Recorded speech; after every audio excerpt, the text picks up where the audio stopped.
Elena Reyes stood behind the bar at the Velvet Room, her hands moving with practiced precision as she mixed cocktails for the VIP room. The soft notes of jazz floated through the air, mingling with the clink of crystal glasses and the low murmur of expensive conversations. Her feet ached in her black heels.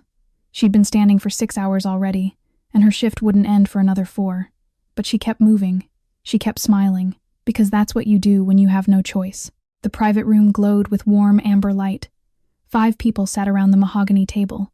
4 men in tailored suits and 1 woman draped across the arm of the man at the head.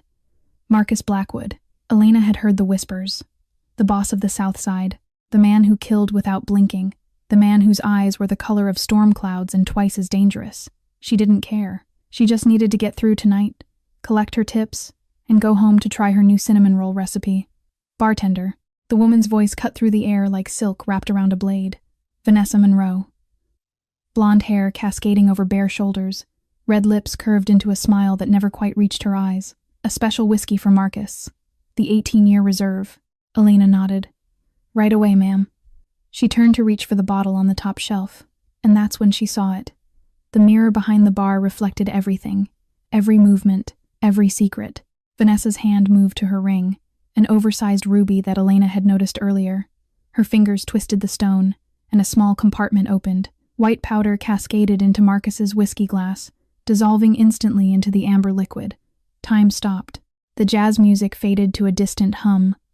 Elena's heart slammed against her ribs. Her breath caught in her throat. 5 seconds. Not my business. Invisible is safe. Walk away. Pretend you didn't see anything. 4 seconds. He's a mafia boss. He probably deserves it. Not your problem. 3 seconds.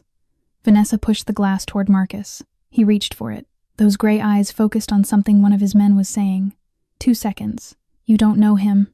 You don't owe him anything. Think about your dream. Think about your bakery. Think about everything you've worked for. 1 second. His fingers wrapped around the glass. Elena moved. She stepped forward with her tray of drinks, and her foot caught on nothing. A perfectly clumsy stumble. Believable. Natural. The tray tilted, and ice water and whiskey cascaded directly into Marcus Blackwood's lap. The poisoned glass shattered on the floor. The room froze. James Ghost Sullivan shot to his feet, his hand reaching behind his back. Every muscle in his body screamed danger. I'm so sorry. Elena gasped, her voice trembling, and the fear was real, even if the accident wasn't. I tripped. I'm so sorry. Marcus raised one hand, stopping Ghost mid-motion. His gray eyes locked onto Elena's face with an intensity that stole her breath. Not angry. Something else. Something she couldn't read. Vanessa's face went white for a fraction of a second. Then the mask slid back into place. I'll get you another glass, darling. No need. Marcus's voice was low, controlled, carrying an edge that silenced the room. I've lost my thirst. Elena dropped to her knees, reaching for the broken glass with shaking hands. She needed to clean this up. She needed to disappear. She needed a hand closed around her wrist, warm, strong, stopping her. Marcus leaned down, his face inches from hers. When he spoke, his voice was barely a whisper, meant only for her ears. Leave it. Go. Elena looked up into those storm-gray eyes.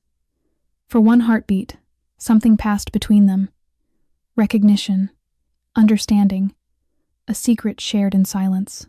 Then she stood, stepped back, and retreated to her position near the door, but she felt his gaze following her every step. She didn't know that from this moment, the name Elena Reyes had been written on 2 lists, one to protect, one to destroy. 8 hours earlier. The alarm screamed at 5:30 a.m., and Elena Reyes was already awake. She'd been staring at the ceiling of her tiny Lincoln Park apartment for 20 minutes, running through her schedule, calculating hours and dollars and the distance between where she was and where she needed to be. She rolled out of bed, her bare feet touching the cold wooden floor. The apartment was small, just a bedroom, a bathroom, and a kitchen that doubled as a living room. But it was hers. Every cracked tile, every drafty window, every stubborn pipe that groaned in the middle of the night. She'd built this life from nothing, and she would protect it with everything she had. Elena knelt beside her bed and pulled out the tin box hidden underneath. Her fingers traced the faded flower pattern on the lid before she opened it. $12,847. She counted it twice, just to be sure. The same number as yesterday, the same number as last week. Tips had been slow, and rent had gone up, and the dream felt further away than ever. $7,000 more. That's all she needed. $7,000, and she could finally enroll in the culinary business program. $7,000. And Elena's sweet corner could become more than just a sketch taped to her refrigerator. She closed the box and slid it back under the bed. The schedule for today was the same as every day. 6:00 a.m. Assistant baker at Sunrise Bakery. Kneading dough, washing dishes, learning everything she could about pastries while pretending she was just there for the paycheck. 12:00 p.m. Server at Cafe Luna, smiling at customers, memorizing orders, ignoring the ache in her feet. 7:00 p.m. Bartender at the Velvet Room, mixing drinks for people who spent more on one bottle of wine than she made in a week. 3 jobs, 18 hours, 7 days a week. Elena walked to the refrigerator and looked at the drawing taped to the door. A rough sketch in colored pencil, a small bakery with a striped awning, a display window full of pastries, and a sign that read Elena's Sweet Corner in curling letters. She'd drawn it 3 years ago, on the worst night of her life, when she needed something to believe in. Her phone buzzed. "Rosa, are you insane?" Rosa's voice was thick with sleep. 3 jobs and you're still up past midnight experimenting with recipes? I saw your kitchen light on when I got home. Elena smiled despite herself. I'm fine. You're going to work yourself to death. I just need 2 more years. Elena poured water into her coffee maker. 2 years, and I'll have my bakery, if you don't collapse from exhaustion first. Rosa sighed. Just take care of yourself, okay? You're the only friend I've got who actually listens to my problems. I will, promise. After hanging up, Elena stood alone in her quiet kitchen. Rosa was the only one who knew. The only one who'd been there 3 years ago when Elena came home to find her apartment emptied, when she discovered that the man she loved had disappeared with her savings. $15,000. Every dollar she'd saved since college. Everything she had. She remembered sitting on the floor of that empty apartment, feeling hollow and broken and utterly, completely alone. And she remembered the promise she made to herself that night. No one can hurt what they can't see. From that day forward, Elena became a ghost. She worked. She went home. She didn't date. She didn't trust. She built walls so high that no one could climb them, except Rosa. Rosa, who'd found her crying in the break room and refused to leave. Rosa, who brought her soup when she was sick and yelled at her when she worked too hard. Rosa, who saw through the walls and stayed anyway. Elena finished her coffee and grabbed her bag. Tonight, she would come home and try her new cinnamon roll recipe. The one with extra brown sugar and a hint of cardamom. The one she'd been perfecting for weeks. Tonight would be just another night. She had no idea how wrong she was. 6:45 p.m. Elena pushed through the back entrance of the Velvet Room, the cold November wind chasing her inside. Her feet already ached from 10 hours of work, but she forced herself to stand straighter, move faster. 4 more hours. That's all she needed to survive. The locker room smelled like perfume and cigarette smoke. Elena changed into her uniform.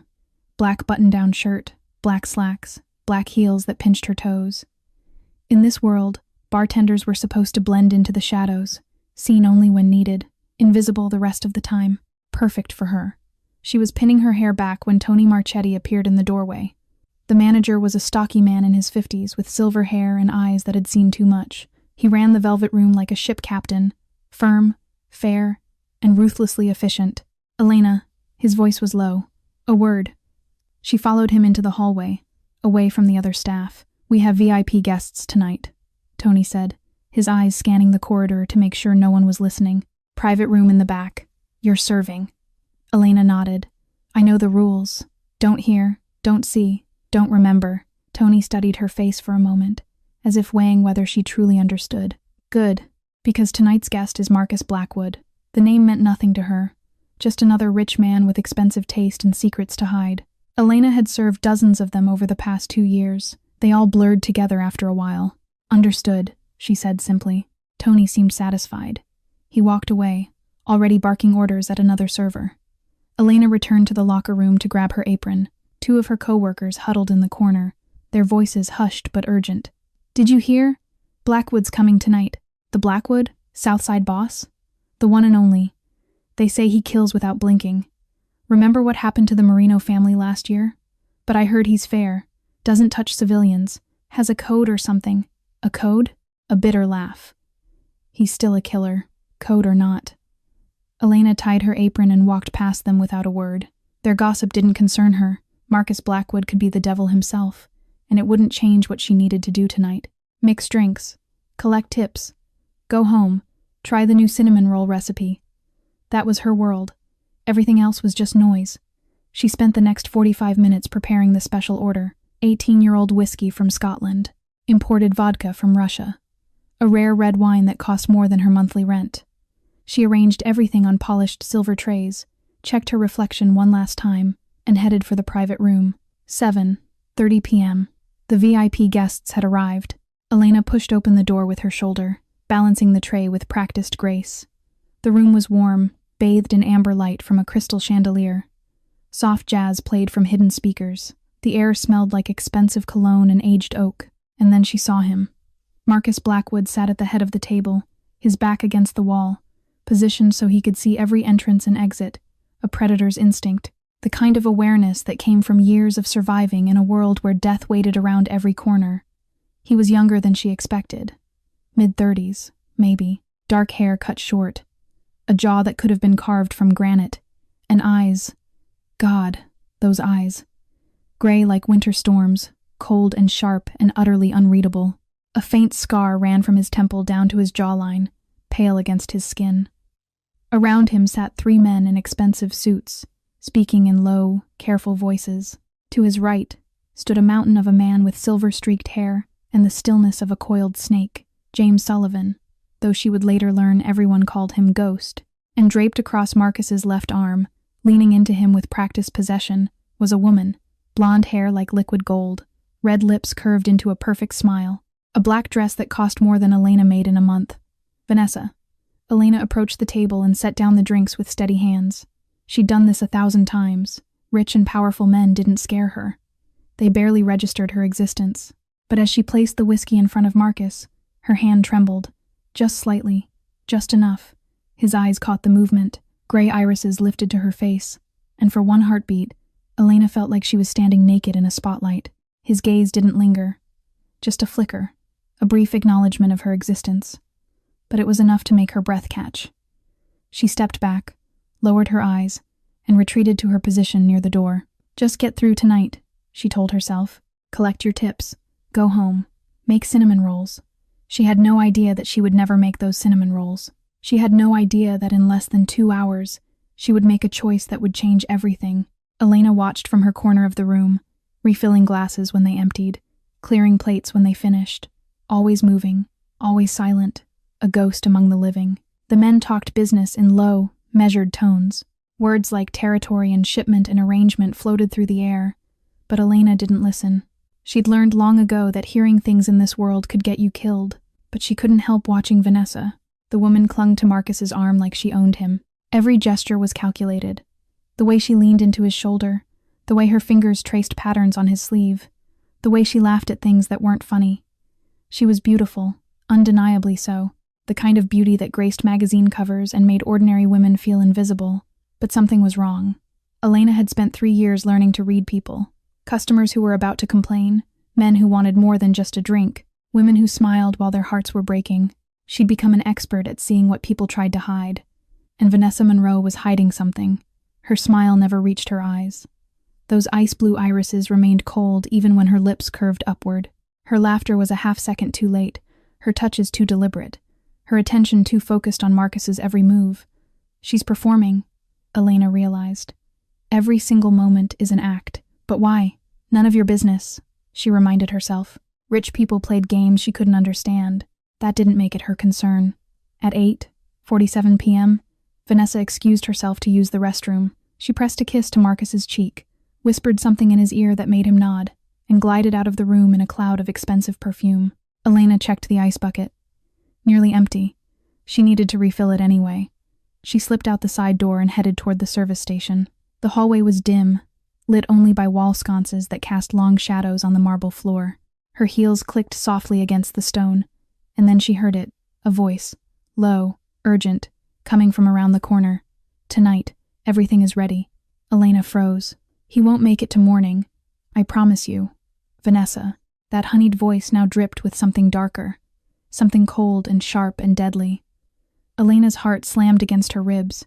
She pressed herself against the wall, barely breathing. The ring worked perfectly. No one will suspect a thing. A pause. Yes, I understand. It will be done. The click of a phone ending a call. Footsteps approaching. Elena moved without thinking, stepping forward as if she'd just turned the corner. She came face to face with Vanessa Monroe. For one terrible second, neither of them moved. Vanessa's eyes flickered. Surprise, then calculation, then something that made Elena's blood run cold. But in an instant, the mask slid back into place. Oh, Vanessa's smile was honey and glass. The bartender. Getting more ice? Elena forced her voice to stay steady. Yes, ma'am. How diligent. Vanessa stepped closer. Her perfume was suffocating. Her eyes searched Elena's face, looking for something. The service tonight has been impeccable. Thank you, ma'am. Another moment of silence. Vanessa's gaze bore into her, cold and assessing. Then she laughed, a light, musical sound that didn't match the ice in her eyes. Well, don't let me keep you. She brushed past Elena, her shoulder grazing hers just enough to feel deliberate. A warning wrapped in silk. Elena stood frozen in the hallway, her hands trembling. What did I just hear? He won't make it to morning. The ring worked perfectly. She shook her head. No, she must have misunderstood.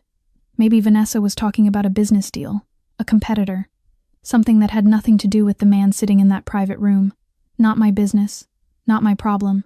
Elena grabbed the ice bucket and returned to the VIP room. She kept her eyes down, her hands steady, her face blank. 15 minutes later, Vanessa returned to her seat. She draped herself over Marcus's arm and smiled at him with those lying eyes. Darling, she purred, let me order you something special. You've barely touched your drink. She turned to Elena, and for one heartbeat, their eyes met. The threat was clear. A whiskey for Marcus, Vanessa said sweetly. The 18-year reserve. Make it perfect. Elena's hands trembled as she reached for the bottle, and behind the bar, through the mirror, she watched Vanessa twist the ruby ring on her finger. The moment Elena retreated to the service area, the atmosphere in the VIP room shifted. The warmth evaporated. The easy conversation died. The men around the table exchanged glances. Quick, nervous, uncertain. Something had changed, and they all felt it, even if they couldn't name it. Marcus Blackwood sat perfectly still, his gray eyes fixed on the shattered glass on the floor. The whiskey had soaked into the Persian rug, leaving a dark stain that spread like spilled blood. Ice cubes melted slowly, mixing with amber liquid and something else, something no one else could see. I think we should conclude for tonight, one of the men said, already reaching for his coat. We can finalize the details tomorrow. The others agreed too quickly, gathering their things with barely concealed urgency. Within minutes, the room emptied. Handshakes were brief, farewells were terse. No one wanted to linger in a space that suddenly felt dangerous. Only Vanessa remained. She pressed closer to Marcus, her hand resting on his chest, her smile still perfectly in place. That was unfortunate. Poor girl must be exhausted. She traced a finger along his jaw. Come home with me. I'll make you forget about this mess. Marcus caught her wrist, gently, but his grip was iron. Go home, he said. I have business to handle. Something flickered in Vanessa's eyes. Fear? Suspicion? It vanished before Elena could be certain. Of course, darling. Vanessa rose gracefully, pressing a kiss to his cheek. Don't work too late. She gathered her clutch and walked toward the door. As she passed the service window, her gaze found Elena. Just a glance, just a second, but the message was clear. I see you. I know you saw something, and this isn't over. Then she was gone, leaving only the ghost of her perfume behind. Marcus waited until the click of her heels faded down the hallway. Then he turned to Ghost, who had remained motionless in the corner throughout the entire ordeal. The glass, Marcus said quietly. Collect every piece. Send it for testing. Ghost didn't ask why. He never asked why. That's what made him invaluable. He moved immediately, pulling out a small evidence bag from his jacket, kneeling beside the shattered crystal, with the precision of a man who had done this before. Every shard, every drop, every trace of the liquid that had nearly killed his boss. Marcus remained seated, alone in the amber-lit room. Through the glass partition, he could see Elena working behind the bar, wiping counters, organizing bottles, moving with the mechanical efficiency of someone trying very hard not to think. She didn't look toward the VIP room. Not once, but her hands were shaking. 2 hours later, Ghost called. Marcus stood on the rooftop terrace of his penthouse, the Chicago skyline glittering before him like a field of fallen stars. The November wind cut through his jacket, but he didn't feel the cold. He'd stopped feeling cold a long time ago. Results came back, Ghost said through the phone. Positive. What was it? Ricin. Concentrated dose. Would have killed you within 30 minutes. Marcus closed his eyes. I know. A pause on the line. Vanessa? Marcus didn't answer, but silence was its own kind of confirmation. Do you want me to handle it? Not yet. Marcus opened his eyes, staring at the darkness beyond the city lights. She's not working alone. Someone's pulling her strings. I want to know who. Victor Crane? The name hung in the air like poison. Perhaps. Marcus turned away from the skyline. The bartender. Find out everything about her. The sound of fingers on a keyboard. Ghost worked fast. Elena Reyes, 28 years old. Lives alone in Lincoln Park. Works 3 jobs. Bakery, cafe, and the Velvet Room. No criminal record, no known associations. Clean. Family, parents deceased. No siblings. 1 close friend. Rosa Mendez, co-worker at the bar. Marcus absorbed the information. A woman with no connections. No protection. No one who would notice if she disappeared. Except she hadn't disappeared. She had acted. She saw something, Marcus said slowly. She knew what was in that glass, and she made a choice. You think she's involved? No. The word came without hesitation. She's not a player in this game. She's just a woman who saw something she shouldn't have. Then what do you want to do with her? Marcus thought about gray-brown eyes meeting his, the fear in them, but also something else. Something that looked almost like defiance. Protect her. Ghost paused. Sir, if I know she's a witness, Victor Crane will know too. And Crane doesn't leave witnesses. Understood. How close? Marcus looked out at the city once more. Somewhere in those millions of lights, a bartender who saved his life was probably lying awake, wondering if she'd made a terrible mistake. She had, but he would make sure she survived it. Close enough to keep her alive, he said. Far enough that she doesn't notice. Consider it done. The line went dead. Marcus remained on the terrace for a long time, thinking about shattered glass and brown eyes and the strange, impossible courage of a woman who had nothing to gain and everything to lose. Elena Reyes. He committed the name to memory. He had a feeling he would need it. 2:00 a.m. Elena's hands shook so badly she could barely fit the key into the lock. The door finally swung open, and she stumbled inside, slamming it shut behind her. 1 lock, 2 locks, the chain. The deadbolt she'd installed herself after moving in 3 years ago. She pressed her back against the door and slid down until she hit the floor. What did I do? The question echoed through her mind, bouncing off the walls of her skull, finding no answer. Her legs wouldn't stop trembling. Her heart hammered so hard she could feel it in her throat. She'd seen it. She was certain. Vanessa's fingers twisting that ruby ring, the white powder cascading into amber liquid, the way the woman's eyes had scanned the room to make sure no one was watching. But Elena had been watching, and then she'd acted. Why did I do that? Why couldn't I just look away? She pulled her knees to her chest and wrapped her arms around them, making herself as small as possible. The apartment was dark, lit only by the orange glow of streetlights filtering through the thin curtains. Shadows pooled in corners. Every creak of the old building sounded like footsteps. They kill witnesses. Everyone knows that. This is the Mafia. They don't leave loose ends. Elena forced herself to breathe. In, out, in, out. After a long moment, she stood on unsteady legs and looked around her apartment, the tiny kitchen where she tested recipes at midnight, the second-hand couch she'd reupholstered herself, the refrigerator with her sketch of Elena's sweet corner taped to the door. She walked to her bedroom and knelt beside the bed, pulling out the tin box. $12,847. 3 years of sacrifice. 3 years of 18-hour days and aching feet and saying no to everything that wasn't absolutely necessary. 3 years of building a life from nothing. And she might have destroyed it all in 5 seconds. Maybe no one noticed. Maybe they think it was just an accident. She clung to the thought like a lifeline. Elena replaced the box and walked to the window. The street below was quiet, wet with rain that had started falling sometime after midnight. Puddles reflected the glow of street lamps, creating pools of golden light on the asphalt. And across the street, a black car sat at the curb, engine off, lights off, but inside, barely visible through the rain-streaked windshield, the silhouette of a person. Elena's blood turned to ice. Coincidence, she told herself. Someone waiting for a friend. A tired driver taking a rest. It doesn't mean anything, but her hands trembled as she pulled the curtains closed. She stepped back from the window, her heart racing. The apartment that had always felt like a sanctuary now felt like a trap. The walls seemed thinner. The locks seemed weaker. Every shadow hid a threat. Elena changed out of her work clothes and climbed into bed, pulling the covers up to her chin like a child hiding from monsters. Sleep wouldn't come. Every time she closed her eyes, she saw them. Gray eyes, cold and knowing, staring at her across a table strewn with broken glass, manicured fingers twisting a ruby ring, white powder dissolving into whiskey. He won't make it to morning. She rolled onto her side, staring at the wall. I saved his life. A mafia boss. A man who probably kills people for a living. And now his enemies know I exist. The clock on her nightstand ticked away the hours. 3:00 a.m.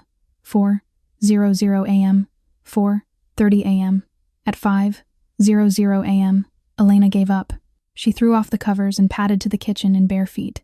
If she couldn't sleep, she could at least do something useful, something normal, something that reminded her who she was before tonight changed everything. She pulled out flour, sugar, butter, eggs, the ingredients for cinnamon rolls.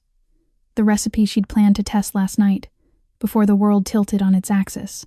Her hands moved automatically, measuring and mixing and kneading. The familiar motions soothed her racing mind. The kitchen filled with the scent of yeast and butter, warm and comforting. For a few precious minutes, she could pretend everything was fine. But as dawn broke over Chicago, painting the sky in shades of pink and gold, Elena stood at her kitchen counter with flour-dusted hands and knew the truth. Her normal life was over. She just didn't know how over it was yet. 3 days passed. Elena tried to convince herself that everything was normal. She woke up at 5:30 a.m. She worked her 3 jobs. She came home exhausted, made experimental pastries, and collapsed into bed, the same routine she'd followed for 3 years. But nothing was the same. It started as a feeling, that prickling sensation at the back of her neck that told her someone was watching. She'd turn around and see nothing. Just strangers going about their day. Just ordinary people living ordinary lives. Except one of them kept appearing. The first time she noticed him was at Sunrise Bakery. A man in a gray jacket, mid-30s, forgettable face. He ordered black coffee and sat by the window, reading something on his phone. Elena served him without thinking twice. But then she saw him again at Cafe Luna. Same gray jacket, same forgettable face. He ordered a sandwich this time, sat in a corner booth, and pretended to read a newspaper. His eyes never quite focused on the pages. The third time was at the Velvet Room. He sat at the bar, nursing a whiskey, and Elena's hands went cold when she recognized him. Once was coincidence. Twice was strange. 3 times was a pattern. He was following her. Hey, Rosa appeared at her elbow, wiping down glasses. That guy's staring at you again? Elena kept her face blank. What guy? Gray jacket. End of the bar. He's been watching you all night. Rosa's eyes narrowed. Do you know him? No. You sure? Because you've been acting weird all week. You look like someone's chasing you. Elena forced a smile. Just stressed. Haven't been sleeping well. Rosa didn't look convinced, but she let it drop. That was the thing about Rosa. She pushed. But she also knew when to stop pushing. The rest of the shift passed in a blur of drink orders and forced smiles. Elena kept her back to the man in the gray jacket, but she felt his gaze burning into her spine, watching, waiting. At 1:00 a.m., her shift ended. Elena grabbed her coat and slipped out the back entrance, the same route she'd taken 100 times before. The alley was dark, lit only by a single flickering bulb above the door. Rain had left the cobblestones slick and shining. She walked fast, heels clicking against wet stone. Behind her, footsteps. She walked faster. The footsteps matched her pace. Elena's heart hammered against her ribs. She didn't look back. Looking back would confirm what she already knew. Looking back would make it real. The mouth of the alley was 50 feet away. 40. 30. The footsteps grew closer. Elena broke into a run. She rounded the corner, plunging into a narrow side street she knew well, one that led to a busy avenue where she could disappear into a crowd and collided with a wall of muscle. She stumbled backward, a scream rising in her throat, but a hand caught her arm, steadying her, and a familiar voice cut through her panic. Miss Reyes, don't be afraid. Elena looked up into a weathered face with silver-streaked hair and eyes the color of gunmetal. The man from the VIP room, the one who'd stood like a statue in the corner, watching everything. James Sullivan. Ghost. You, she breathed. Me. He released her arm and stepped back, giving her space. I'm here to protect you. Elena's fear curdled into anger. Protect me? Or spy on me? Both are the same in this world. Footsteps approached from behind. Elena spun around and saw the man in the gray jacket emerge from the alley. He stopped when he saw Ghost, his expression shifting from predatory to uncertain. Ghost didn't move, didn't speak, just stared. The man in the gray jacket turned and walked away, quickly. Without looking back, Elena watched him disappear into the night, her pulse still racing. Who was that? Derek Nash. He works for Victor Crane. The name meant nothing to her. Who is Victor Crane? Ghost's expression didn't change, but something in his eyes went colder. The man who wants you dead. The words hit Elena like a punch to the stomach. She couldn't breathe, couldn't think. The wet cobblestones seemed to tilt beneath her feet. What? Why would anyone want me dead? Because you saw something you shouldn't have, and you acted on it. The spilled whiskey, the shattered glass, the white powder dissolving into amber liquid. I didn't. Elena's voice cracked. I don't know anything. I'm just a bartender. You're a witness. Ghost's voice was flat, matter of fact. In our world, witnesses don't survive long. Elena pressed her back against the wall, her legs threatening to give out. This couldn't be happening.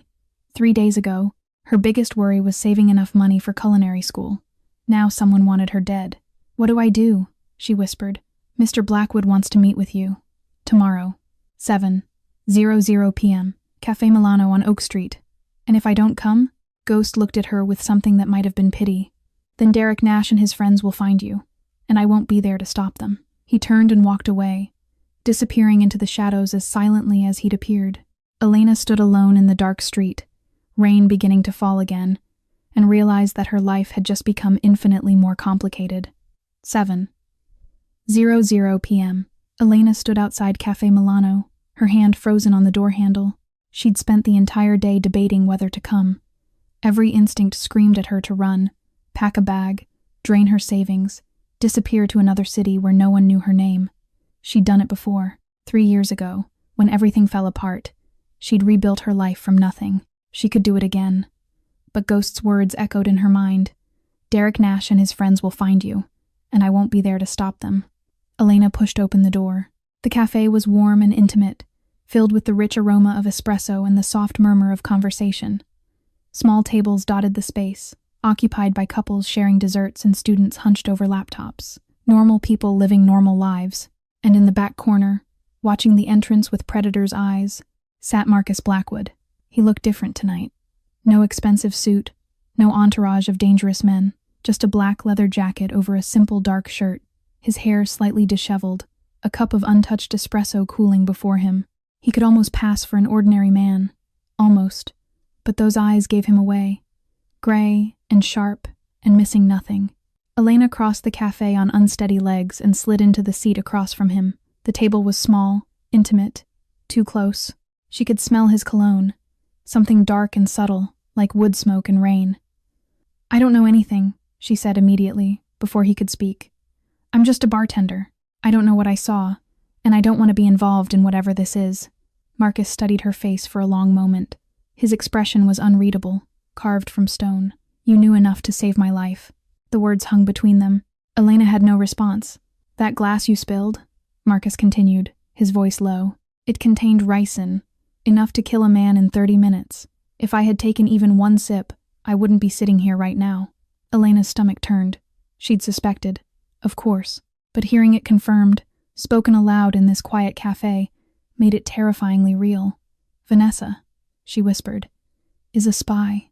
Working for Victor Crane, the man who controls the North Side. He's been trying to take my territory for years. Failed every time. Marcus's jaw tightened. So he got creative. Sent a beautiful woman to get close to me. 6 months of lies. And I never suspected. Elena heard something in his voice. Not just anger. Something deeper. The bitter edge of betrayal. And now Victor knows about you, Marcus said. He knows you saw Vanessa put something in that glass. He knows you're a witness. So what? Elena's voice cracked. I won't talk. I'll pretend I didn't see anything. I just want my life back. Victor doesn't care what you will or won't do.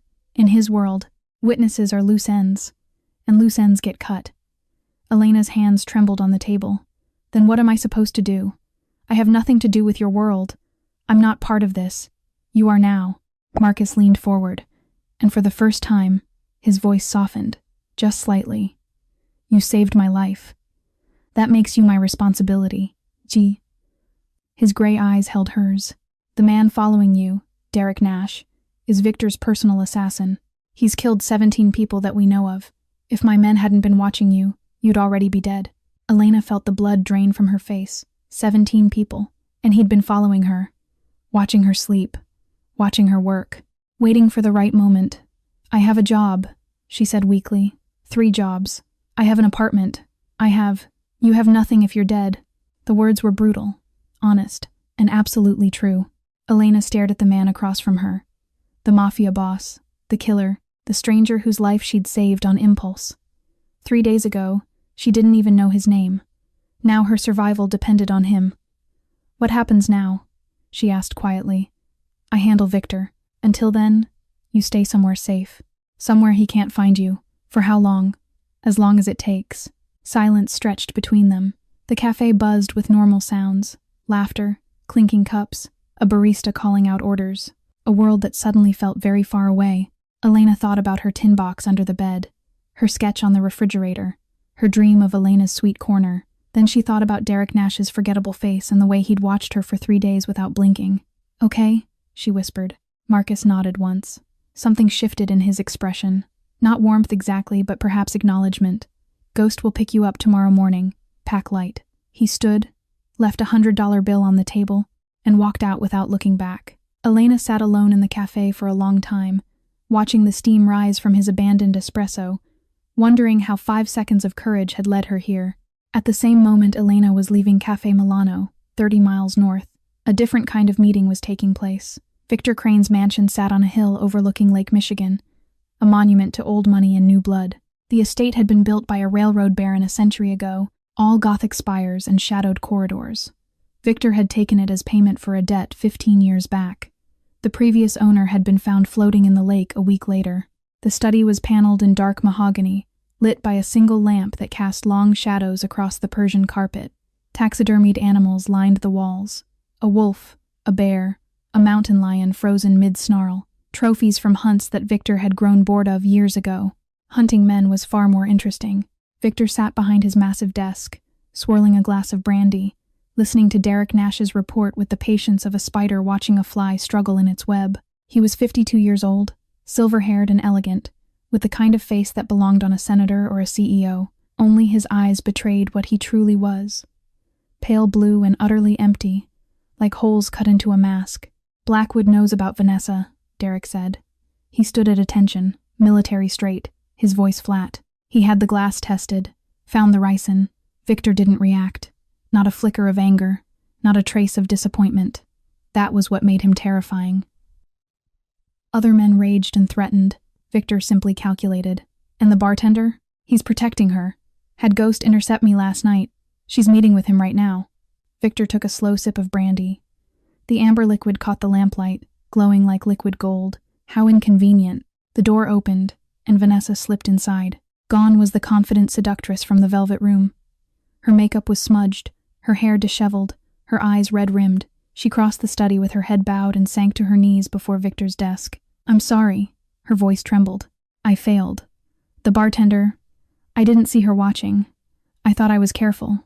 You were careless. Victor's voice was soft, almost gentle. That made it worse. 6 months of work, 6 months of pretending to love a man you despised, and a clumsy waitress ruined everything. Vanessa flinched. Give me another chance. Please. I can still get close to him. I can. No. Victor held up one hand, silencing her. Killing Marcus is no longer the goal. Derek's brow furrowed. Sir? Victor rose from his chair and walked to the window. Chicago glittered in the distance, a sea of lights stretching to the horizon. His city. Or it would be, soon enough. Anyone can kill a man, he said thoughtfully. A bullet, a blade, a bit of poison in his drink. Quick, clean, forgettable. He turned back to face them, his pale eyes gleaming. But destroying a man? That requires patience. Creativity. You must take everything he values, everything he protects, and reduce it to ash. He looked at Derek. Tell me about the bartender. Derek pulled out a small notebook. Elena Reyes, 28. Parents deceased, no siblings. Works 3 jobs, bakery, cafe, and the velvet room. Lives alone in Lincoln Park. One close friend, a coworker named Rosa Mendez. He flipped a page, saving money to open a bakery. Dreams of running her own business someday. A dream. Victor smiled, and it was the coldest thing in the room. Everyone has dreams. He returned to his desk, settling into his chair like a king on a throne. Marcus Blackwood has never protected anyone, never cared about anyone outside his organization. He learned from his father that sentiment is weakness, and weakness is death. Victor steepled his fingers. And yet here he is, hiding a nameless bartender from my reach, going out of his way to keep her safe. Why would he do that? Derek shook his head. I don't know. Because she interests him. Because she did something unexpected. Something brave and stupid and utterly incomprehensible to a man like Marcus. Victor's smile widened. She's become his weakness. And weaknesses can be exploited. He looked at Vanessa, still kneeling on the floor. Get up. You're not finished yet. She rose on shaky legs, hope flickering in her eyes. What do you need me to do? Return to Marcus. Pretend you know nothing. Cry. Apologize. Be the devoted lover who would never dream of betraying him. Victor's voice hardened. Wait for my orders. And the bartender? Victor turned back to the window, gazing at the distant lights. Dreams can become nightmares, Miss Monroe. And nightmares. He let the word hang in the air. Nightmares have a way of destroying people from the inside out. Vanessa nodded and slipped out of the study, closing the door silently behind her. Victor watched her go, his expression unchanging. She was useful. For now. But if she failed again, she would join the previous owner of this mansion at the bottom of Lake Michigan. Everyone was expendable. Everyone was a piece on the board. And Victor Crane always won the game. The black SUV wound through forest roads for nearly an hour before the safe house appeared. Elena watched through the tinted windows as trees gave way to a clearing, revealing a 2-story house that looked like it belonged in an architecture magazine. Clean lines, floor-to-ceiling windows, a wraparound porch that overlooked the woods. Nothing like the cramped apartment she'd left behind. Ghost pulled into the circular driveway and cut the engine. Marcus stepped out first, scanning the perimeter with practiced eyes before opening Elena's door. She climbed out slowly, clutching the small duffel bag that contained everything she'd been allowed to bring. A few changes of clothes, her notebook of recipes, the sketch of Elena's sweet corner, carefully folded and tucked into the side pocket. Everything else, her tin box of savings, her furniture, her life, remained in Lincoln Park. Ghost had promised it would be watched, protected, but it didn't feel like hers anymore. Nothing felt like hers anymore. This way, Marcus said, already walking toward the front door. Elena followed him inside. The interior was as impressive as the exterior. High ceilings, hardwood floors, furniture that looked expensive and barely used. A fireplace dominated one wall, cold and empty. The whole place felt like a museum. Beautiful but lifeless. How long? She asked, her voice echoing in the vast space. Marcus closed the door behind them. Until I deal with Victor. And how long will that take? As long as necessary. Elena's jaw tightened. What about my jobs? I have shifts. People are expecting me. Already handled. You've been granted indefinite leave from all 3 positions. Family emergency.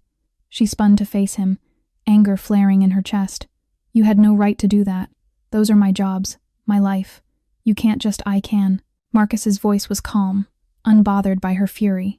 And I did, because keeping you alive matters more than your shift schedule. To who? To you. Elena stepped closer, her hands clenched at her sides. You don't know me. You don't get to make decisions about my life. I'm not making decisions about your life. I'm making sure you have a life. The words landed like a slap. Elena's anger faltered, replaced by something colder. Fear, the kind that settled in your bones and refused to leave. She turned away, unwilling to let him see her face. Her eyes swept across the room, taking in the expensive leather sofas, the abstract art on the walls, the gleaming surfaces that reflected her own pale reflection back at her. And then she saw the kitchen. It was massive, twice the size of her entire apartment. Marble countertops stretched along the walls, interrupted by professional-grade appliances, a 6-burner stove, a double oven, a stand mixer that cost more than her monthly rent. Copper pots hung from a rack above the island. A walk-in pantry stood half open, revealing shelves stocked with ingredients. Elena couldn't breathe. Ghost mentioned you want to open a bakery. She stiffened. You investigated me. I know everything about the people around me. Marcus's voice came from behind her, closer than expected. It's how I stay alive. Elena turned to face him. I'm not around you. I'm a bartender who accidentally saw something I shouldn't have. That's all. Marcus studied her for a long moment. His gray eyes were unreadable, but something flickered in their depths. Interest, maybe, or curiosity. You had 5 seconds, he said quietly. 5 seconds to decide whether to act or look away. Most people would have chosen safety, would have convinced themselves it wasn't their problem. Elena said nothing. But you didn't. Marcus tilted his head slightly. You chose to save a stranger's life, a stranger you knew was dangerous. That's not accidental. That's a choice. The words hung between them. Elena wanted to argue, to insist that it had been instinct, reflex, anything but a deliberate decision, but the lie wouldn't come. She had chosen. In those 5 seconds, she had looked at a man she didn't know and decided that his life was worth risking hers, and she still didn't understand why. Marcus stepped back. Ghost will stay here with you. Security team rotates outside. If you need anything, tell him. Where are you going? To find out who else Victor has inside my organization. His jaw tightened almost imperceptibly. Vanessa wasn't working alone. He walked toward the door, then paused with his hand on the frame. The kitchen is fully stocked, he said without turning around. Use it however you want. The door closed behind him. The sound of the SUV's engine faded into the distance. Elena stood alone in the vast, silent house, surrounded by luxury she'd never asked for and couldn't escape.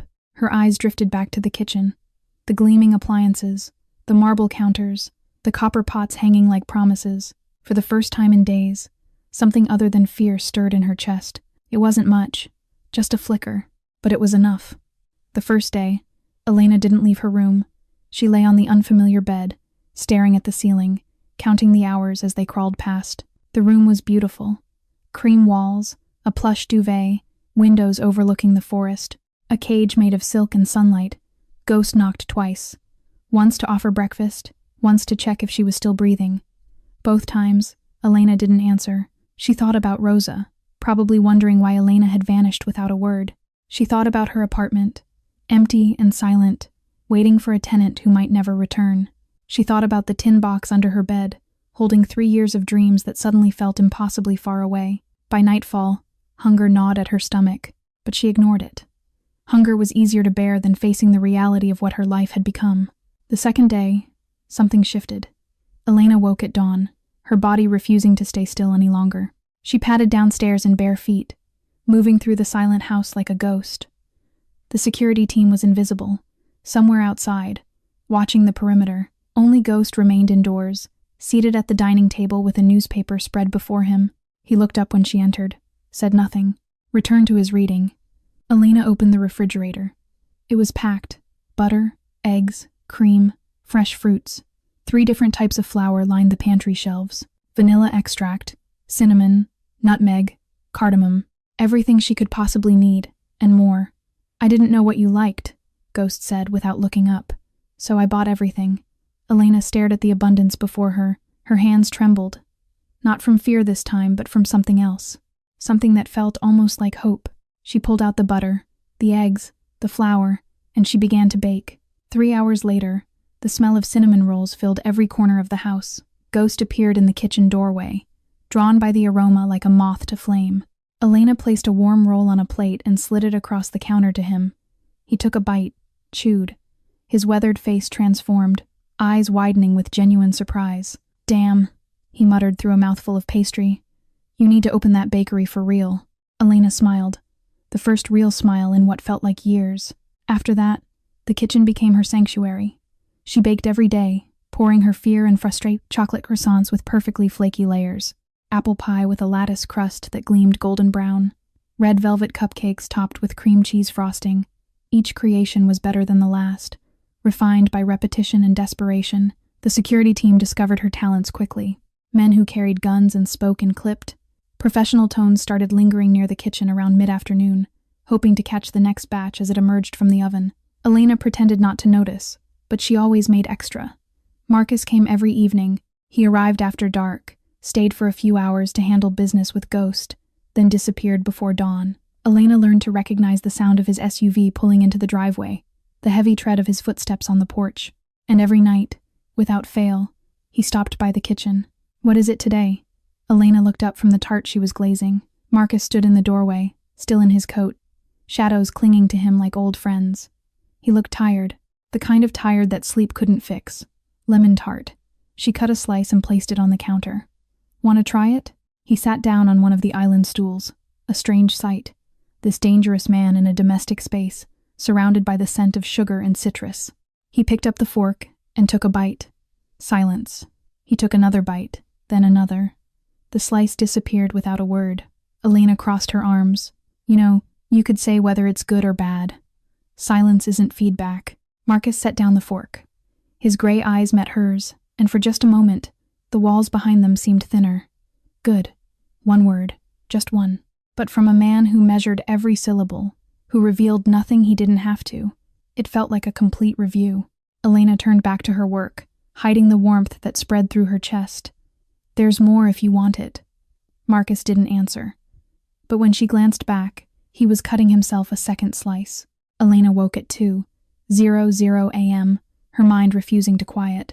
She'd been dreaming about the velvet room, about white powder dissolving into amber liquid, about gray eyes watching her across a table of shattered glass.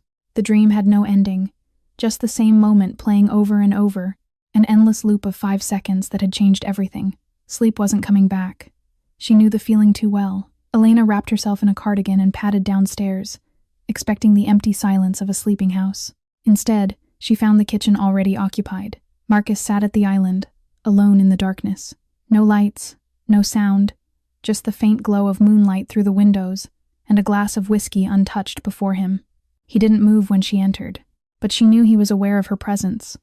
A man like him was always aware. "You're not sleeping," Elena said softly. "I don't sleep much." She hesitated at the doorway. Every instinct told her to retreat, to leave him to his shadows and his silence. But something stronger made her stay. She crossed the kitchen and sat on the stool across from him. Neither spoke. The clock on the wall ticked quietly, measuring seconds that stretched into minutes. Outside, wind rustled through the trees, a soft whisper against the windows. Finally, Marcus broke the silence. "My father built this empire over 30 years.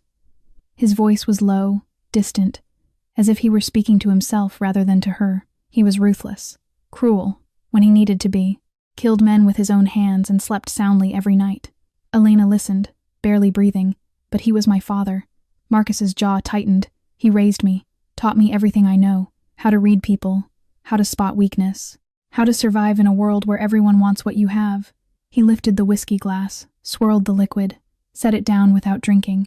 He told me from the time I was a boy, trust is weakness, love is weakness, sentiment will get you killed. Only power is real. Marcus's gray eyes lifted to meet hers. Only power protects you. Do you believe that? The question hung in the air. Marcus was silent for a long moment. "I believed it," he said finally. "Until recently." Elena understood. Vanessa. His expression didn't change, but something flickered in his eyes.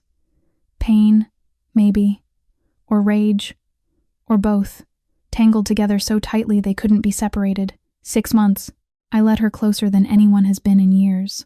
I thought she was different, thought maybe my father was wrong about trust being weakness. A bitter edge crept into his voice. Turns out he was right all along, being betrayed. Elena's voice came out softer than she intended. "I know how that feels." Marcus looked at her.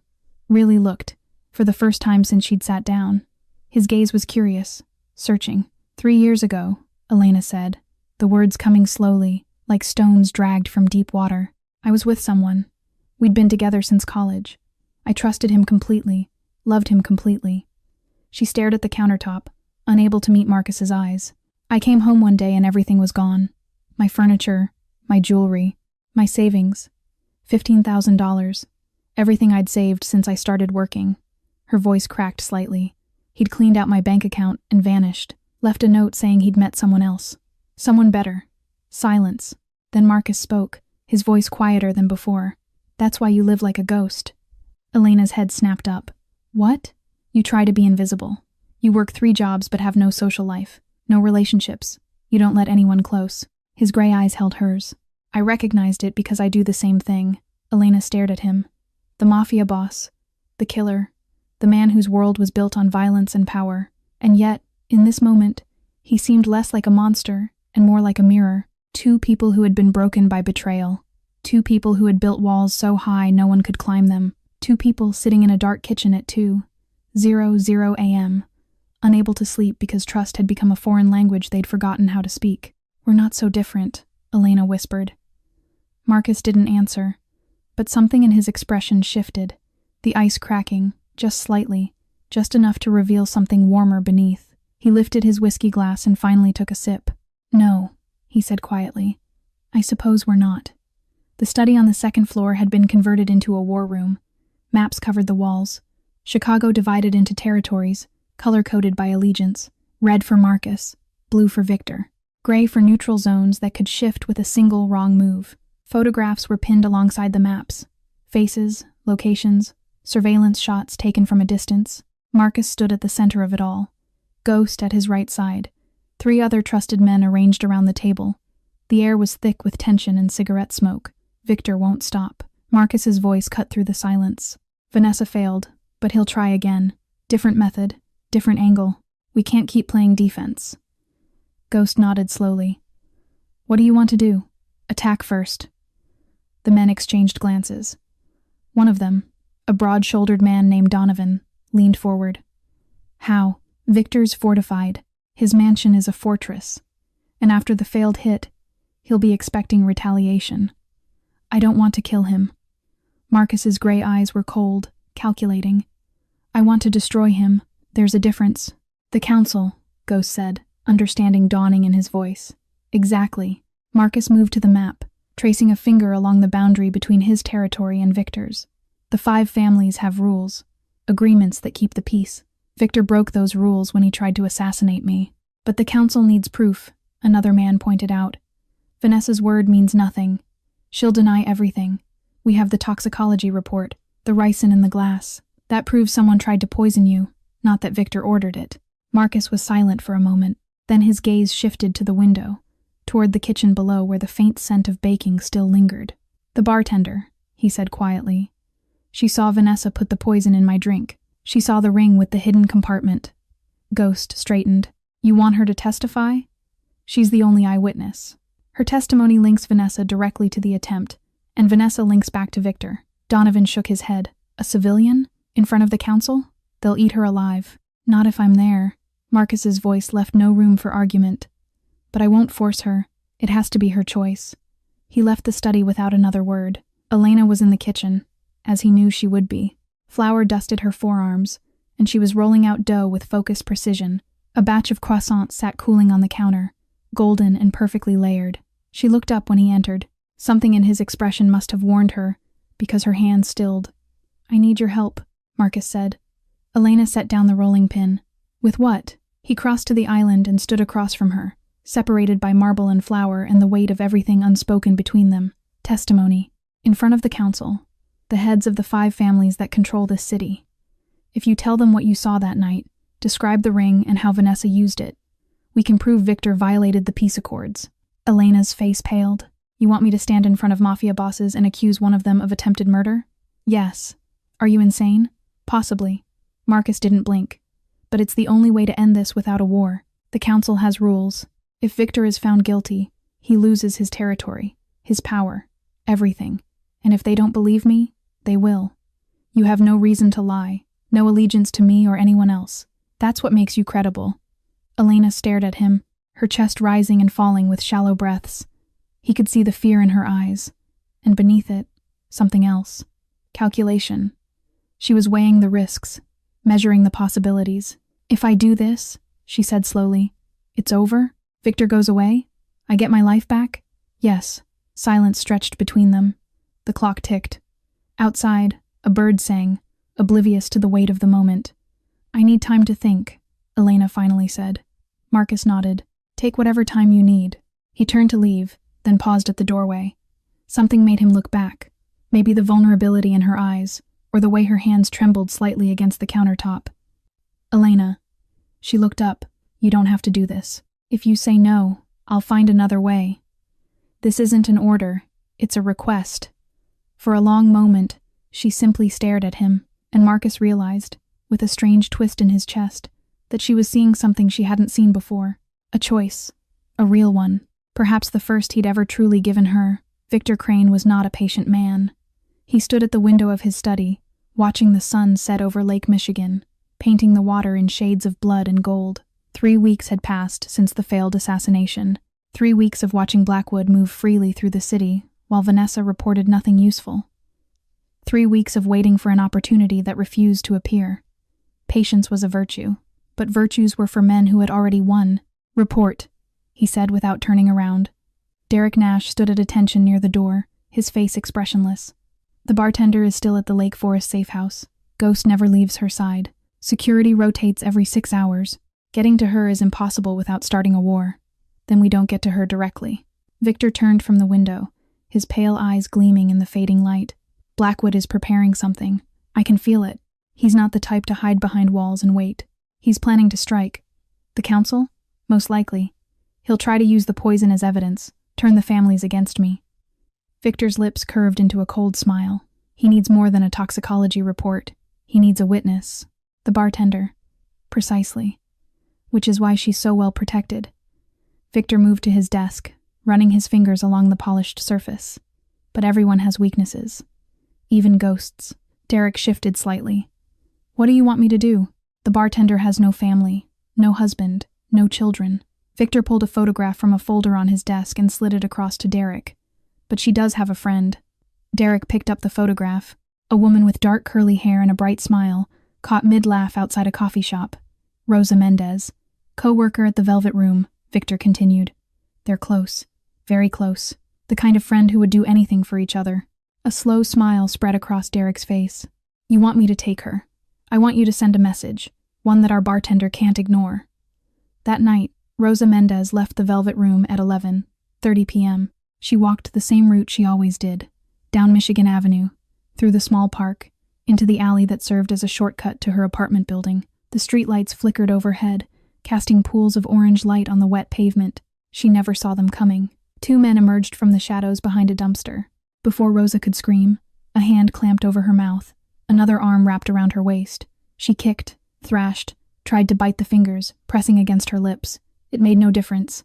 They dragged her into a black van idling at the end of the alley. The door slammed shut, the engine roared, and Rosa Mendez vanished into the Chicago night. At the safe house, Elena was preparing for bed. She'd spent the day thinking about Marcus's request, weighing the impossible choice before her. Testify and risk her life. Refuse and live in fear forever. There was no good option, only different shades of danger.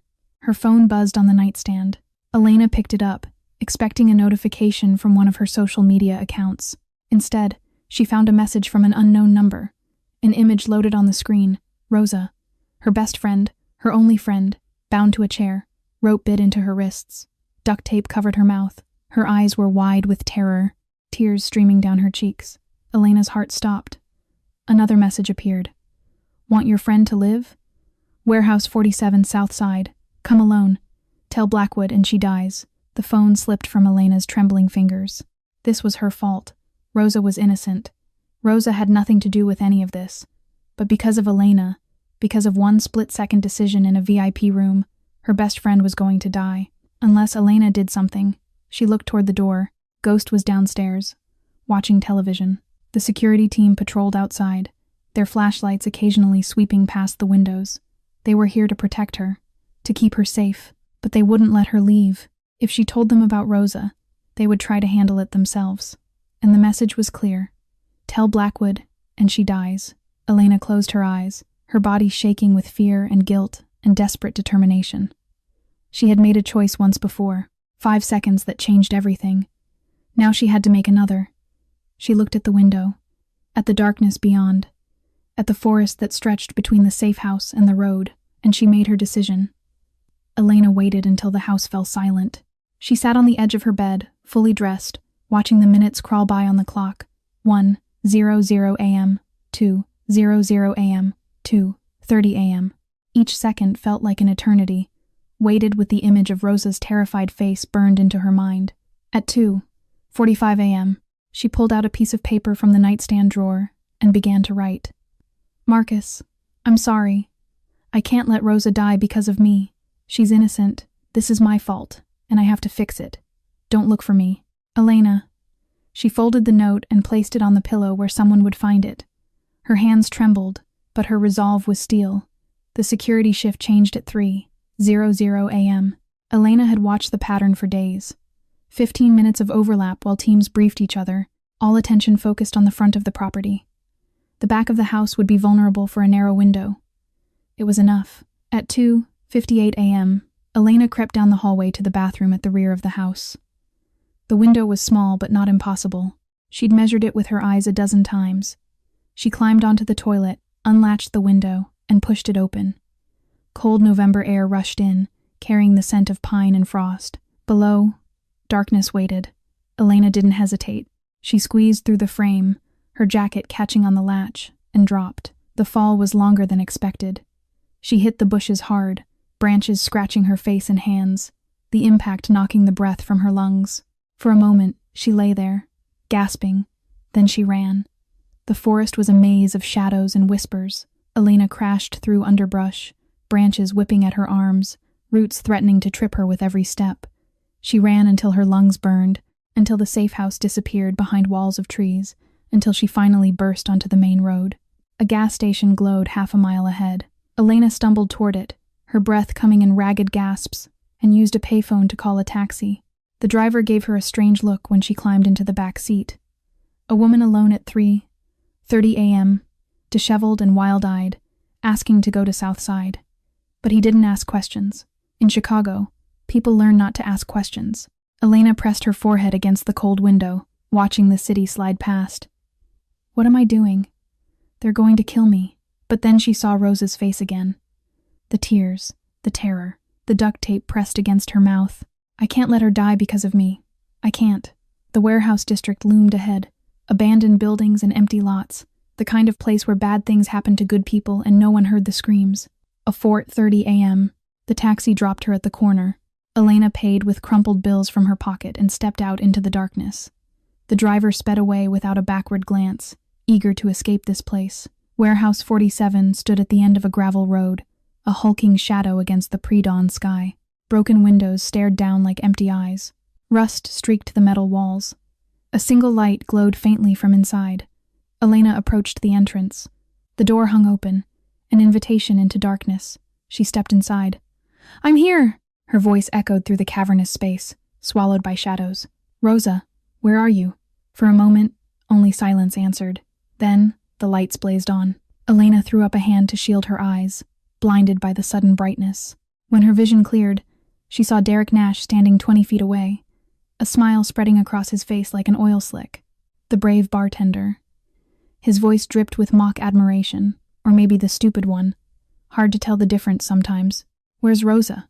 Derek jerked his chin toward the corner. Elena's heart shattered.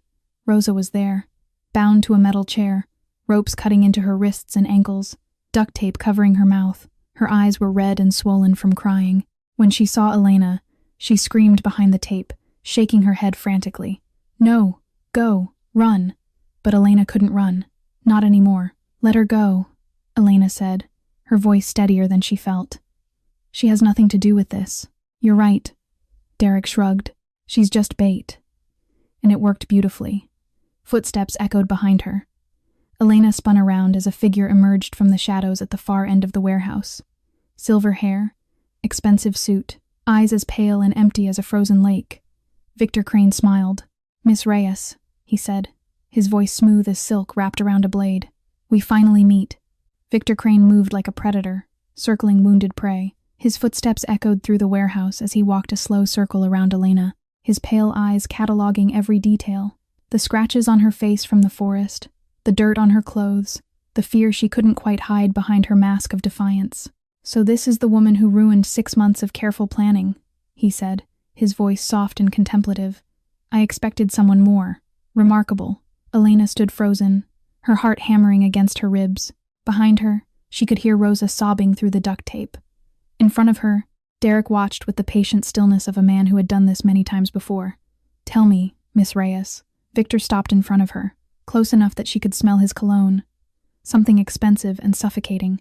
"What do you know about me?" Elena forced her voice to work. "You're the man who tried to kill Marcus Blackwood." Victor smiled, and it was the coldest thing she'd ever seen. "I'm the man who's trying to clean up this city. Blackwood is just an obstacle, a remnant of the old guard that refuses to adapt. And what am I? You? Victor tilted his head, studying her like a specimen under glass. "You're an ant who wandered into the middle of a highway. Wrong place, wrong time, cosmically unfortunate." Elena's hands clenched at her sides. "Then let me go. Let my friend go. We'll disappear. You'll never see us again. I wish I could." Victor's smile faded, replaced by something that almost resembled regret. "But you've seen too much. You know about Vanessa, about the ring, about the poison." He stepped closer, his voice dropping to a whisper. "And worse, you've made Marcus care. He doesn't care about me." The words came out sharper than she intended. "I'm just a witness. A liability he's trying to manage." Victor laughed. A soft, genuine sound that was somehow more terrifying than his threats. "Is that what you tell yourself?" He gestured around the warehouse. "Marcus Blackwood doesn't protect people. He uses them. In 36 years, he has never once put himself at risk for someone outside his organization. Never shown weakness. Never given his enemies something to exploit." Victor's pale eyes bored into hers. "And yet here you are, hidden in his safe house, guarded by his best men, protected like something precious." Elena's throat tightened. "That doesn't mean... It means everything." Victor cut her off. "You're his weakness now, Miss Reyes, and weaknesses must be eliminated." He nodded at Derek. The assassin stepped forward, drawing a pistol from his shoulder holster. The metal gleamed under the harsh warehouse lights. His face showed nothing. No pleasure, no hesitation, just professional efficiency. "Any last words?" Derek asked, almost politely. Elena thought about running, but there was nowhere to go. Thought about fighting, but she had no weapons, no training, no chance. Instead, she closed her eyes. She thought about her apartment, the tin box under her bed, holding 3 years of dreams, the sketch on her refrigerator, Elena's sweet corner, with its striped awning and display windows full of pastries. She thought about the smell of cinnamon rolls filling a warm kitchen, about flour-dusted countertops and the satisfaction of perfect dough, about Rosa's laugh and Marcus's quiet good and all the things she would never experience now. She thought about 5 seconds, about the choice she'd made that night at the Velvet Room, about whether she would make the same choice again, knowing it would lead here. Yes. The answer came without hesitation. Yes, she would. Behind her, Rosa screamed through the tape, a desperate, muffled wail of grief and terror. Elena heard Derek's gun cock. She waited for the end, and then the night exploded. Gunfire erupted, not from Derek, but from everywhere at once. The warehouse doors burst open. Glass shattered. Men shouted. Elena's eyes flew open just in time to see Derek spin around, his weapon rising toward a new threat. He never got the shot off. A single bullet caught him in the shoulder, sending the gun clattering to the concrete floor. He dropped to his knees, clutching the wound, his face twisted in shock and pain. And through the smoke and chaos, a figure emerged, gray eyes blazing, gun raised, face carved from stone and fury. Marcus Blackwood had come for her. The warehouse doors exploded inward. Ghost came through first, weapon raised, moving with the lethal efficiency of a man who had done this 100 times before. Behind him, Marcus's team poured in. 6 men in tactical gear, spreading across the space like shadows given form. Gunfire erupted from Victor's men positioned throughout the warehouse. Muzzle flashes lit up the darkness. Bullets sparked off metal beams and concrete pillars, the air filled with smoke and thunder. Elena dropped to the floor, covering her head with her arms, her ears ringing from the deafening chaos. Somewhere behind her, Rosa screamed again. Or maybe it was just the echo of before, impossible to tell in the madness. And then she saw him. Marcus strode through the carnage like death itself, gun extended, gray eyes scanning the chaos with cold precision. He moved differently than his men, not cautious or tactical, but driven, hunting. His gaze swept across the warehouse, past the fallen bodies, past the muzzle flashes and smoke, until it found her. Their eyes met across the war zone, and something in his expression shifted. Not softness. Marcus Blackwood didn't do soft, but something close to relief, a loosening of tension she hadn't realized he carried. Derek struggled to his feet, blood streaming from his shoulder. His eyes found Elena on the ground, and calculation flickered across his face. One hand reached for a backup weapon at his ankle. Elena saw it happening, saw Derek's gun rising toward her, saw him step closer, intent on using her as a human shield. Marcus saw it too. One shot. Clean, precise. Derek crumpled to the concrete, the gun clattering from his fingers. He didn't get up. Victor used the distraction to run. He bolted toward the back exit, his silver hair flying, his expensive shoes slipping on the blood-slicked floor. For a moment, It looked like he might escape. Ghost materialized from the shadows and clotheslined him with one arm. Victor hit the ground hard, the impact driving the air from his lungs. Before he could recover, Ghost had a knee on his back and his wrists zip-tied behind him. The gunfire died. Victor's remaining men were down, dead or surrendering, it didn't matter. The warehouse fell silent except for the sound of labored breathing and distant sirens. Marcus walked toward Victor, his footsteps echoing in the sudden quiet. He stood over the man who had tried to kill him, the man who had sent Vanessa to seduce him, the man who had kidnapped an innocent woman to lure Elena to her death. Marcus raised his gun and pressed it to Victor's temple. "You violated the treaty," he said, his voice flat. "You attempted assassination. You kidnapped civilians." Victor laughed, blood trickling from a cut on his forehead. "Go ahead, kill me. Prove to everyone that Marcus Blackwood is just as savage as his father." Marcus's finger tightened on the trigger. His eyes flickered to Elena. She was still on the ground, trembling, watching him with an expression he couldn't quite read. Fear, maybe, or something else. Something that asked a question without words. "What kind of man are you?" Elena shook her head, just slightly, just enough. Marcus lowered the gun. "No," he said quietly. "I'm going to do something worse. I'm going to drag you before the council and let them strip away everything you've built. Your territory, your men, your legacy." He leaned closer. "You'll spend whatever years you have left knowing that a bartender destroyed your empire." Ghost hauled Victor to his feet and dragged him away. Marcus crossed the warehouse to where Elena still knelt on the cold concrete. He extended a hand to help her up. "Are you hurt?" Elena took his hand, letting him pull her to her feet. Her legs shook. Her whole body shook. But she was alive. "How did you find me?" she whispered. Marcus reached for her wrist, the one wearing the delicate silver bracelet he'd given her a week ago. A gift she'd assumed was just a gesture of... what? She hadn't known, hadn't questioned it. He pressed a small catch on the clasp, and a tiny light blinked once before going dark. Elena stared at it. "You put a tracker on me?" "I put a tracker on the bracelet that I was wearing, on my body." Marcus met her eyes without flinching. "I told you I would protect you. I keep my promises." Elena wanted to be angry.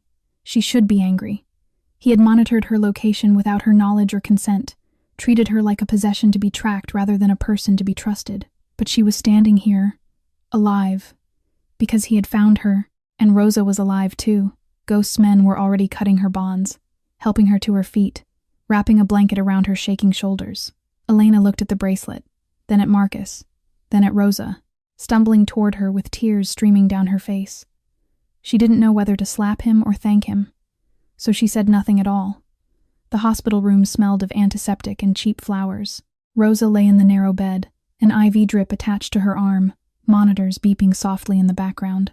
The doctor said she was fine, dehydrated, bruised, but no lasting damage. The sedatives Victor's men had used were already fading from her system. Elena sat beside her, holding her hand, watching her best friend slowly return to the world. "Hey," Rosa croaked, her eyes fluttering open. "You look terrible," Elena laughed. A wet, broken sound that was half... "You should see the other guy." Rosa's brow furrowed as fragments of memory surfaced. "What happened?"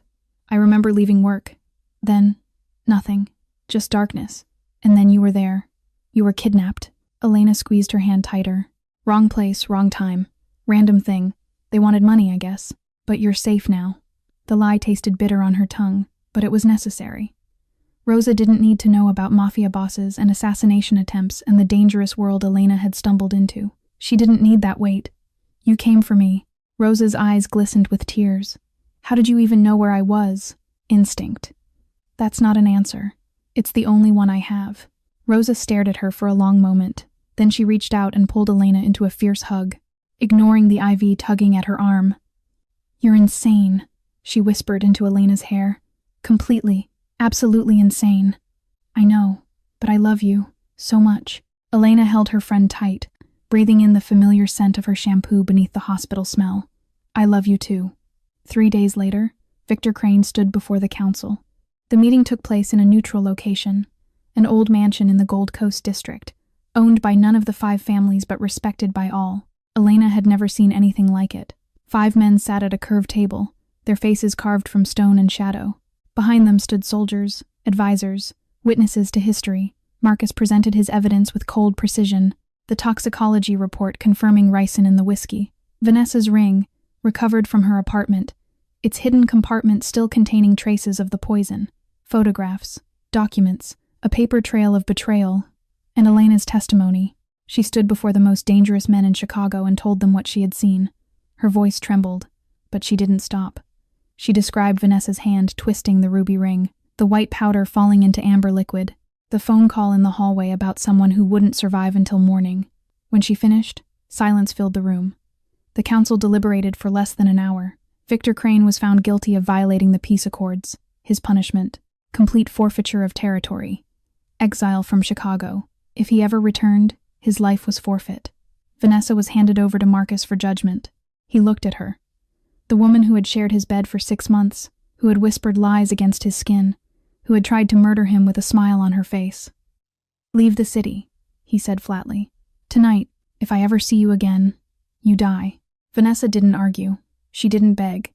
She simply nodded and walked out, disappearing into the night like the ghost she had always been. The threat was over. That evening, Marcus found Elena at the safe house, sitting in the kitchen she had made her own. Flour still dusted the countertops. The scent of her last batch of cinnamon rolls lingered in the air. "It's done," he said from the doorway. "Victor is gone. Vanessa is gone. You're safe." Elena looked up at him. "So that's it? I can go home?" "Yes. Your apartment is exactly as you left it. Your jobs will take you back whenever you're ready."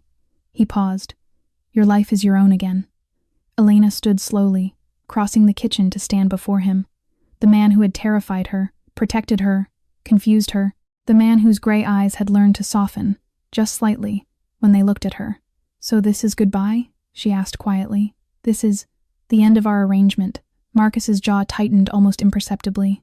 "You have your dream, the bakery, the life you've been building for 3 years. I don't belong in that world." Elena reached out and took his hand. Marcus went still, as if her touch had frozen him in place. "Maybe not," she said softly. "But you belong in my life, somehow, in some way." He looked down at their intertwined fingers, then up at her face. Something shifted in those storm-gray eyes. Ice cracking, walls crumbling, the faintest hint of warmth breaking through. "Elena, you saved my life. You saved Rosa's life. You gave me a choice when you didn't have to." She squeezed his hand. "That means something, whether you want it to or not." Marcus didn't answer, but he didn't pull away either. And in that moment, standing in a kitchen that smelled of cinnamon and possibility, something new began to grow between them. Not love, not yet, not trust, not completely, but hope. And sometimes, hope is enough. Dear friends, dear cherished audience, this story reminds us of a profound truth. Sometimes the smallest act of courage can change everything. Elena had only 5 seconds to decide. 5 seconds between staying invisible and saving a stranger's life. She chose courage, and that single choice transformed her entire existence. In our own lives, we face similar moments, perhaps not as dramatic, perhaps not involving danger and shadows, but every day, we have the opportunity to act with kindness, to choose bravery over comfort, to reach out when it would be easier to look away. What would you do with 5 seconds? What choice would you make? We would love to hear your thoughts. Please share your feelings in the comments below. Tell us, has this story touched your heart? Does it remind you of moments in your own life when you had to choose between safety and doing what was right? If this story moved you, please consider subscribing to our channel and hitting that notification bell. Your likes and shares help us bring more inspiring stories to listeners around the world, every single day. We are so grateful for each and every one of you. Your support means the world to us. May you carry with you the light of courage. May you find strength in the smallest moments. May your dreams, whatever they may be, come true. Stay healthy, stay happy, stay blessed. Goodbye for now, dear friends. We will see you in the next video. Take care of yourselves and each other. Until we meet again.